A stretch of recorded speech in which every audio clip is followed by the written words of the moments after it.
All right, we were talking about some of the actors and characters on the show, and you'd mentioned Linda Evans. What about her character, Crystal? How would you describe Crystal? I think Crystal is the embodiment of what many men would like as their fantasy wife. She's supportive and beautiful, and she's smart but not too intellectual. I'm not saying this is the way somebody should be. This is the way some people would like it. And she's absolutely devoted to making life for Blake easier and happier. What do you think? That's what I think. No, really. Yeah, sure. I mean, she'll put up with, wants to love his kids, and had her problems with Fallon, has her problems with the other, but she doesn't. And she's there to calm. She's a calming influence. What about John James? John James actually talked himself into the role. He wasn't in the original, but he had tried out for the Stephen part. He didn't get it, and he called. Well, in the pilot, he was just a kind of a casual boyfriend, a date for. No, he was the son of. No, he wasn't. Who was? Yeah, he was just a date. That's and he right. was not going to remain in the show. And he came over and talked to us and said, "Listen, I can really bring something here. Write me in." And we thought about it, and we did. He wasn't Bachner's son in this. Was he? I thought he was. Perhaps he was. He was, and he called and he wanted to come over one Saturday, and he said, "I want to talk to you about me." He was part of the ABC had recruited him as one of these up and coming, and so for about 3 hours he sat out in that patio and talked about all the different things he could do. I was really very taken with how much he wanted to be in it, and what he could do, and what he looked like, and the colors. So we said, "Well, give him a shot this first season." And it worked. He worked well with Pamela Sue. They were very close. And Pamela Sue was almost your favorite character. And which character did she portray? Fallon. And what was she like to work with, Pamela Sue Martin? She was fabulous. I mean, she loved every script. And then after a year or two, she didn't want to be in work anymore. And we wanted to do a spin-off series with her and John James, a hotel series. But then Aaron wanted to do a hotel series, got into another little dispute. But she really didn't want to work anymore. And she was very close to Linda, too. Linda had once seen a wedding dress on Sunset and bought it because she wanted to give it to, whenever Pamela Sue would get married, bought the dress. And we went to Pamela's wedding. Mm-hmm. She did get married, and I think now she lives somewhere. She's off alone a lot, up in some cabin someplace, and she doesn't come down too much. Describe how the Fallon that she portrayed. Well, there was a moment that kind of says it all. It was in the pilot, and the wedding was about to take place, and she was getting dressed, and she happened to pass by where the wedding cake was, and she reached over and she took the little bride and groom off the cake and bit off the bride's head. She did that, but she was a hellion. She had been racing all over Europe. She'd come home with champagne in her shoe, just drink champagne out of her shoe, and she had the football teams, and she had the guys, and she was, I think, deep down, there's nobody who was going to be as good as Daddy, and they all had to live up to that. But she also wanted to be a strong person. And it was her struggle to be more than just a rich girl. What about the second Fallon, Emma Samms? She was, I think she's a good actress. She was a very popular star in daytime. And I liked her. I never felt that she was, if I'd had her from the beginning, we probably would have written her a little differently because she's never quite what Pamela Sue was. And yet she's a dazzling actress in her own right. And I think she writes and is now directing. But she's a different type. And we tried to meld her into that character, and I think it was reasonably successful. But it would have been better for her if we could have just had a shot at doing who she was. What changes did she bring to Fallon? She doesn't bring quite the rebellion, and she's almost too nice. And Pamela Sue can get away with a lot because she can be a brat, and she can and extraordinarily intelligent and unpredictable. And wild. And Emma is not that wild. I mean, not the way we couldn't do that. And more grown up. Yeah. Jack Coleman. Well, again, Jack took over the role. He took over from Steve. Stephen, actually, the first one Al Corley is still a close friend of ours. Even though he left and he went to sing in Germany, he was married to a German actress, and now he's back producing movies, and he drops in every once in a while. It's close to my daughter. But he just didn't want to be in a series anymore. So Jack Coleman, who actually is descended from Benjamin Franklin or somebody, I don't know if you knew that, but I liked him. Replacements are maybe harder for me, and maybe for you too, because you see a character in a certain way and you write it, and the other actor is very good, but in order to maximize it, you have to change it, and you can't always do that. How did Stephen change between the two? The differences? There was Al brought a fascinating sullen quality to the character. Darkness. Danger.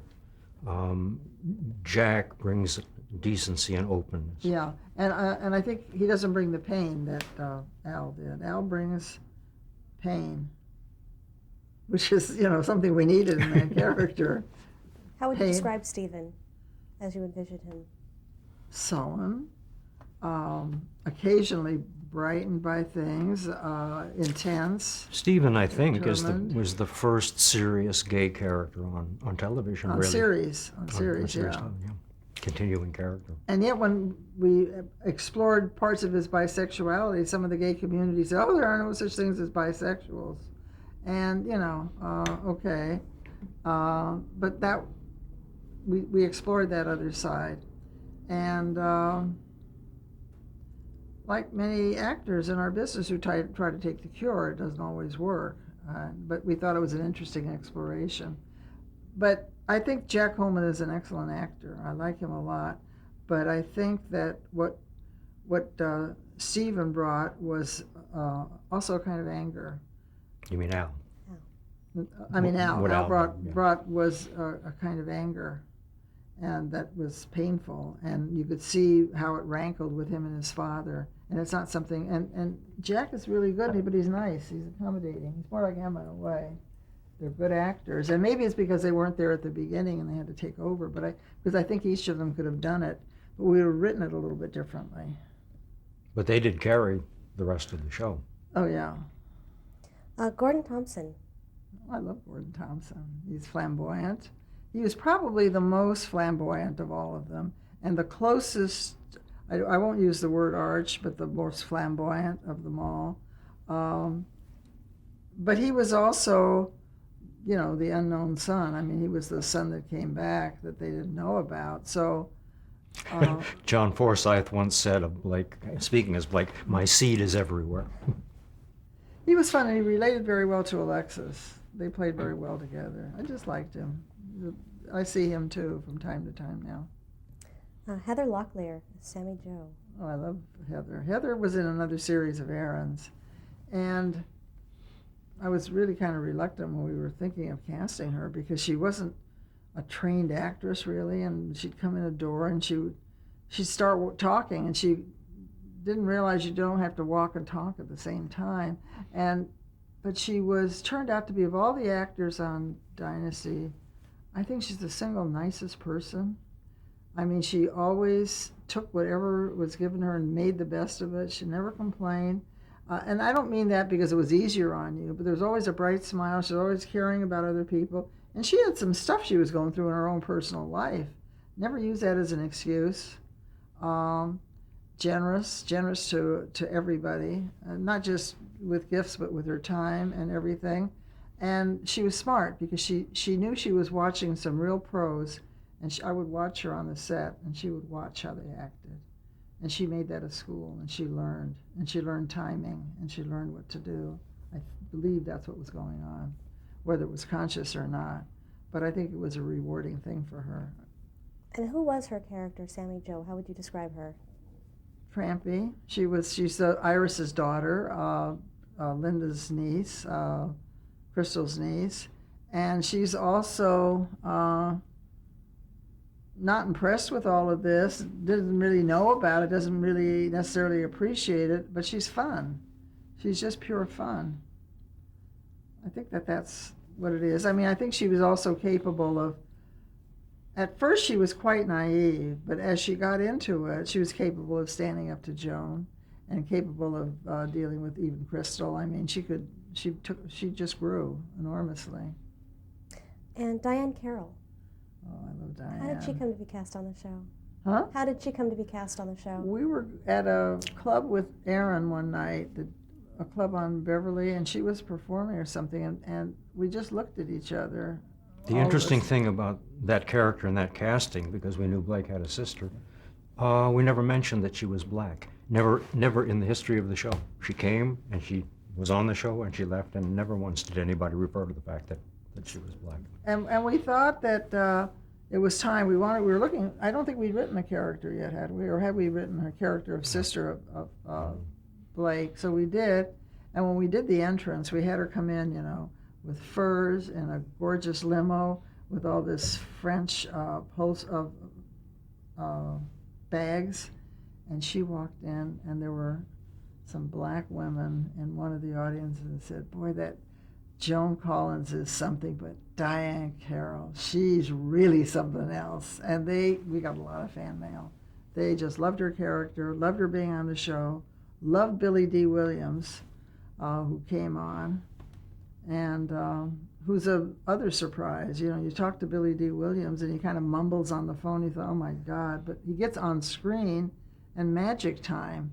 He suddenly emerges, and there's this personality, and he speaks, and he does everything. So you never know with actors until you try it. And then the chemistry between them was very good. How would you describe her character, Dominique? Strong. I think she's strong. I think she had a lot. She's certainly a match for Alexis, except I think she was a straighter character. She's a purer character, and a caring character. Yeah, but every bit the businesswoman, every bit as capable. And I almost remember her more off screen than on, because I remember one time I was sitting with her and with Joan, and they were talking about their husbands or something, and I think they got to about number 3, and they couldn't remember the names of who they'd been with or something, and I thought that was hilarious. She was a lot of fun, and she brought fun to the show. She just did. Because she was a little larger than life. She wore clothes beautifully. She had a point of view. You saw a strong black woman, over 40, who had power and was having fun. I have a telegram that I'll show you later that a friend of mine sent me when I got an award, in which she talked about the effect of Dynasty on women. And I thought that would be interesting for you to see, because she kind of epitomized it. Well, that'd be great. Let's move now and talk about some of the actual production aspects of putting Dynasty together. How long did it take to film an episode? We did it between 6 and 8 days. 8 days, sometimes 7 days. If we were shooting back to back, we do them faster, but I would say an average of 7.5 days. Sometimes it was 8. We would deliver every 9 days, How often did you shoot on location? Not very much. A part of a day every week, every show. Once in a while it'd be 2 days. And I remember once when we were doing both Dynasty and the Colbys, and ABC had a lot of black holes, and we had to do 4 Dynasties and 4 Colbys in about 13 days. I mean, we had to do them. So we would light the show. We would end the scene where let it take place in the same spot that we ended. And we were bicycling between Paramount and Warner Brothers, but we got them all shot. And Erin had a very good, production staff, so the post-production went very well. Now, what were your weekly preparations leading up to the filming, as far as the scripts, assigning the scripts to the writers, or the writing that you did yourself? We'd meet with when we would do, sometimes we did the Bibles, but when we had the Pollocks, they would work with us, and we would meet with them several times on the Bible. But in the course of doing that, we're also meeting with writers who are they're doing breakdowns. We do the overall Bible for the season. The Pollocks would do breakdowns. We would go over them and embellish them and recreate them. we would give them to writers. Writers would do a first draft. They'd give us a first draft. We're constantly meeting and going, and then you get a second draft and then a polish. Then we give them to the actors and to Aaron and to everybody. And if they have thoughts, we would do that. And then we get to the filming. So, we'd try to get down to the set at least once or twice a day. We'd have a different producer. Elaine Rich was on there from morning until the end. And then people would come in to see us as needed. If the director needed, we'd have to have meetings. And then we'd have a production meeting at the beginning of every episode in which you'd lay out all of that, and we'd sit and we'd talk. And mostly we went. Sometimes later on, after the show was on, we didn't go to all of those. And in the beginning, and certainly in the first few years, we watched every daily. We always watched rough cuts. And if we weren't there, they'd send them to us, and we'd give our notes. And yeah. Well, you mentioned some of the other producers on the show. Can you talk about working with some of them? There was Douglas Kramer. Doug Kramer was an executive producer who was involved in the look of the show. Elaine Rich was a line producer who was on and worked with the actors but was on set all the time. Ed de Blasio was a writing producer, as were the Pollocks, Mike and Bob Pollock. They were involved in writing only. And those were the main ones. And Duke. Well, Duke just had his name on it. Duke Vincent. No, he was on it, but he really didn't work on the show. But he's on every one of Aaron's shows. But he is not really, didn't have a role on it. Doug had the role.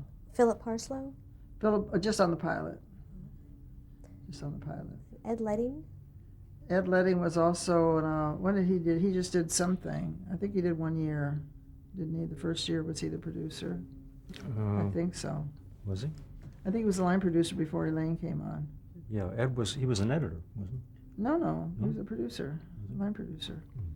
But Ed de Blasio wrote majority of the scripts from other people's breakdowns right through to the end. There were other, the Pollocks went off, other people came on, but Ed de Blasio. He would write 12 or 14 scripts every season.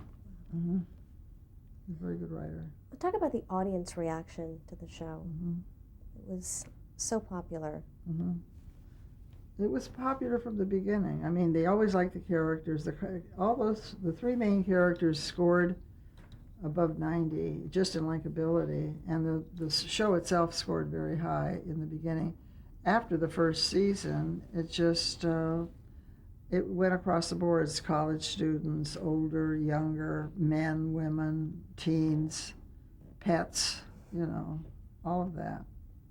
It was just phenomenal, and it went to, and especially, we didn't have any magazine covers of older women from film when we started Dynasty, and within 2 years we had 72 covers of women over 35 or 40, and that was great as far as I was concerned, because they weren't just lost to television.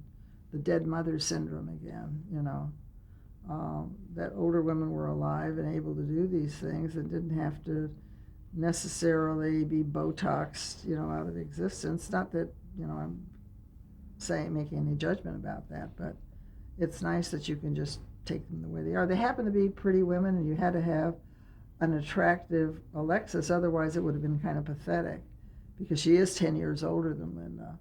And if she weren't an attractive person, then the wrong kind of message goes out. He didn't leave Alexis because she wasn't pretty. And yet, one of the highest rated shows we had was the show when they had the dream sequence when Alexis got back together with Blake. The audience loved that.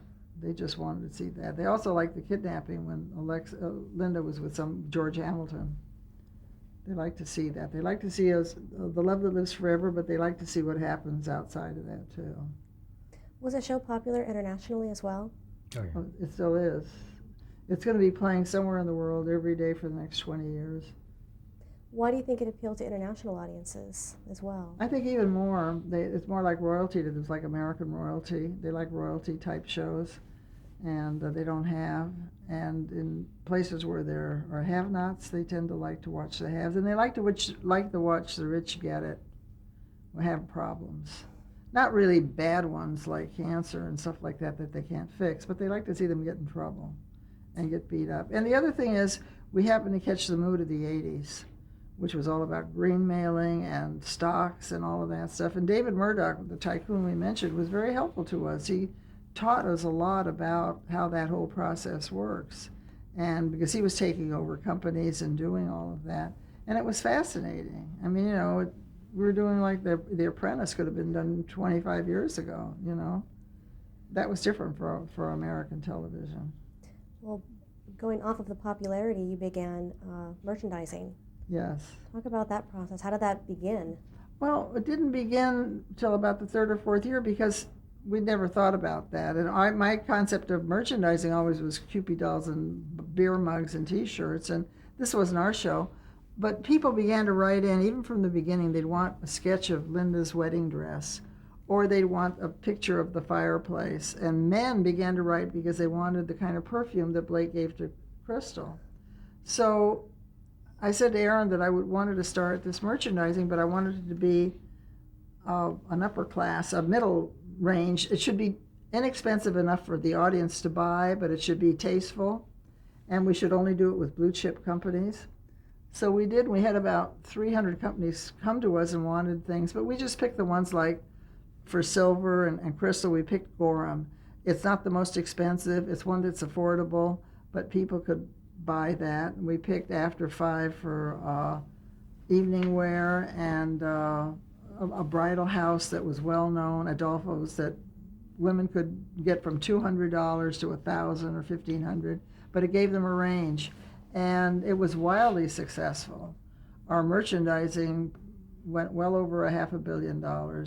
And I sat on that pretty much myself. And then we had a few people that came in that kind of got in under the door, and we got rid of those.